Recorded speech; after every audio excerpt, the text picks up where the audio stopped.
Hello everyone, welcome back to the HS First Year Biology classes. I am Sukanya Roy, and in this class I am going to start with the second lecture of chapter 8, that is Cell, the Unit of Life, from the HS First Year syllabus. Let's start. Based on the number of cells present in the different types of organisms, the entire group of organisms of this world can be divided into two broad types. The first one is unicellular organisms and the second one is multicellular organisms. In case of the unicellular organisms, these are those organisms which are made up of only a single cell. For example, we can take the microscopic animals like bacteria, amoeba, yeast, etc. While in case of multicellular organisms, these are those organisms which are made up of either two or more cells. For example, all the animals, plants, different types of birds, human beings, etc. Next, the cell can be divided into two major types. The first one is prokaryotic cell and the second one is eukaryotic cell. Now let us see what are these two types of cells in details. Okay, so in case of prokaryotic cell, these are the most primitive cells which do not contain a true nucleus or a membrane bound cell organelles. Okay, that means in case of the prokaryotic cell, it will have a genetic material, but the genetic material will not be surrounded by a membrane. Okay, and so such type of nucleus is termed as false nucleus or nucleoid. Okay, that means the prokaryotic cell lacks a true nucleus or a membrane bound nucleus. Is it clear? Okay, and the prokaryotic cell also lacks the different types of membrane bound cell organelles like mitochondria, Golgi, endoplasmic reticulum, etc. Okay, for example, bacterial cell. The next one is eukaryotic cell.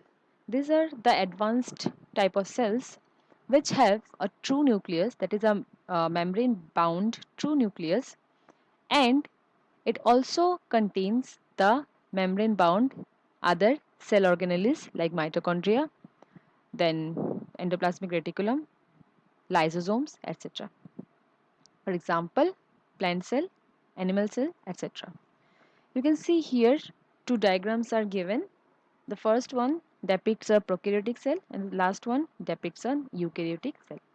So in case of prokaryotic cell, you can see um, there is no membrane bound true nucleus and the DNA is naked, that is it is not covered by any type of membrane. Okay, while in case of eukaryotic cell you can see that the cell contains a membrane bound true nucleus and also different types of cell organelles like mitochondria, then lysosome, then smooth endoplasmic reticulum, nucleus, etc. are present.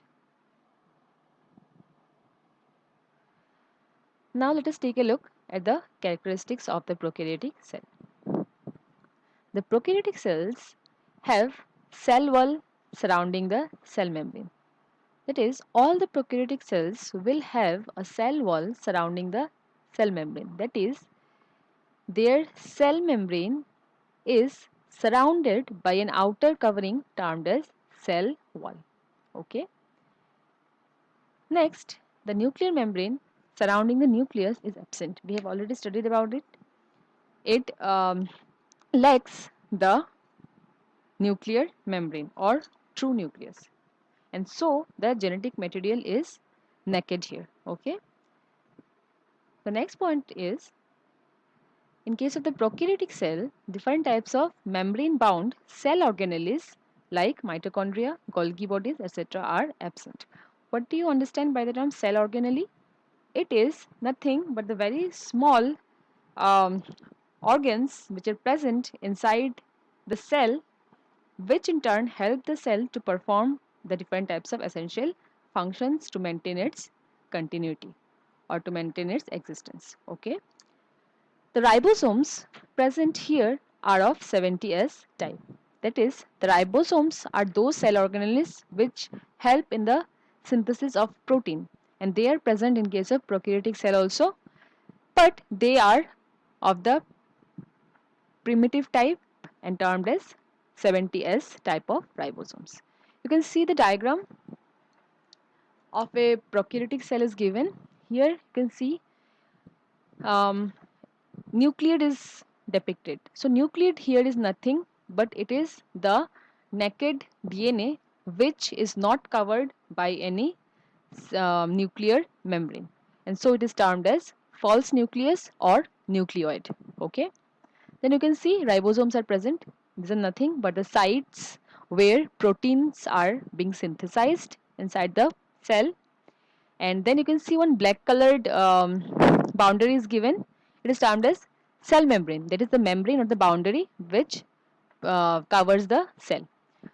Just outside the cell membrane, you can see one sky colored covering is present. It is termed as the cell wall. As I have already said that in case of all the prokaryotic cells, it do have a cell wall, okay, which protects the cell from any type of external injury.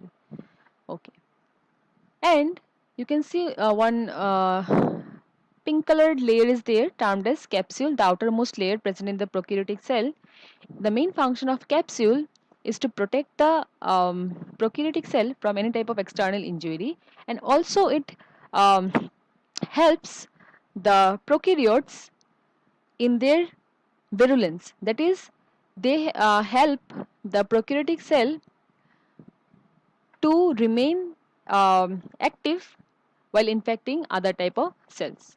For example, in case of bacterial cell, the capsule helps the bacteria to infect more and more other types of cells. Okay, and you can see one flagellum is there. It is nothing but a structure which helps the prokaryotic cell to move from one place to another. Okay, that is, it helps the bacterial cell in locomotion. Okay, next is the characteristics of eukaryotic cell.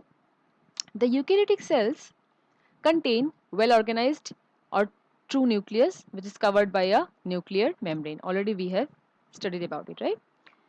And so the genetic materials are present inside the nuclear membrane, and so they are not naked and arranged in the form of chromosomes. Okay, membrane bound cell organelles like mitochondria, Golgi bodies, etc. are present here, and um, all of them are bounded by the different membranes. Okay, we will study about all of this cell organelles in details in our upcoming classes. Next is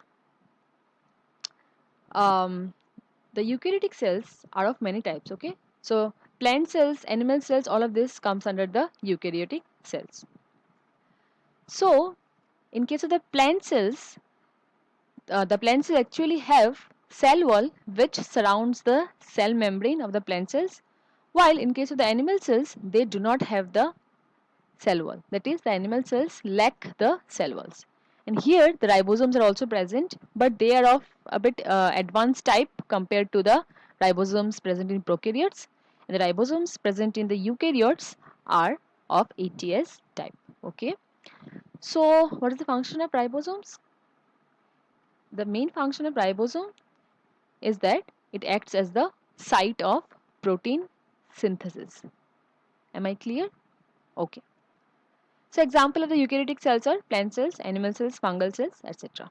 You can see one diagram is given here. Here you can see the different types of cell organelles like mitochondria, nucleus, ribosomes, all of these are present, and also the nucleus is covered by a nuclear membrane, and so it is termed as true nucleus. And the ribosomes which are present here are also of the advanced type, that is of ATS type, unlike those present in case of the prokaryotic cells. Okay, now let us take a look at some of the important differences between prokaryotic and eukaryotic cell. Already we have seen that in case of prokaryotic cell, they uh, lack the nuclear membrane, that is true nucleus is absent. While in case of the eukaryotic cell, the cells contain true or well organized nucleus covered by nuclear membrane. Okay. Then in case of prokaryotic cell, all the prokaryotic cells have cell wall surrounding the cell membrane. In case of eukaryotic cells, the cells may or may not have cell wall. For example, in case of plant cells, which are also eukaryotic cell, they do have cell wall, while in case of animal cells, which are also eukaryotic cells, they lack cell wall. That means all the eukaryotic cells may or may not have cell wall. Okay. Next, different types of membrane bound cell organelles like endoplasmic reticulum, lysosomes, Golgi bodies, etc. are absent in case of prokaryotic cell, while they are present in case of eukaryotic cell. Some examples of prokaryotic cells are bacterial cells. Some examples of eukaryotic cells are plant cells, animal cells, etc. Thank you so much. The class will be continued in my next lecture.